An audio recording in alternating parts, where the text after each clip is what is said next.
Para sa dugang nga mga balita sa Bacolod City kag pila ka lugar sa Western Visayas, maging kaupod ta si Adrian Prieto. Si Adrian? Yes, Jert, madamo king salamat makapuso sa Bacolod City na mga negosyo sa Bacolod Public Plaza, Pigado, bangod sa malain nga panahon samtang aktibidad sa Mascara Festival dayon sa gihapon suno pa sa organizers. Yaring balita nga sa gintatog ka.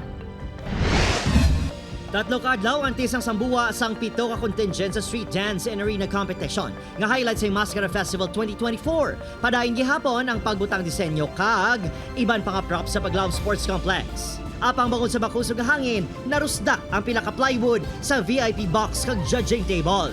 As of now, sir, gina-fix na tanan yung mga areas ang structure diri sa paglaom. Solid namon sir kag para at least 100% kitang kabako, di ba sir? Talalupang doon nga lutako ng entry point sa mga contingent nga magahalin sa Dalan Hernaez. Sa biyak sini, wala gihapon na buhina ng energy sang mga grupo nga mapasako. Maski rain or shine, kaya na rhythm kami. Bahala na yun. Mabasa. Sige, Japon may sakot. May nakahanda man nga medical responders. Naka-standby ginapermi ang Philippine Red Cross, ang DRRMO and other volunteer groups. Kung excited ang contingents, disappointed naman ang feeling sa mga negosyante sa palibot sang plaza. Buong sa malaking nga panahon, pigado kuno ang denta kang hindi makatrespaser ang kapin 30,000 pesos nga arkila. Okay, wide event ya. Dito sa GC ito laban.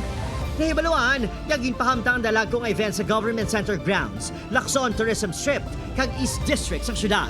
Upod, Kiril Gasilio, Adrian Pretos, 1 Western Visayas.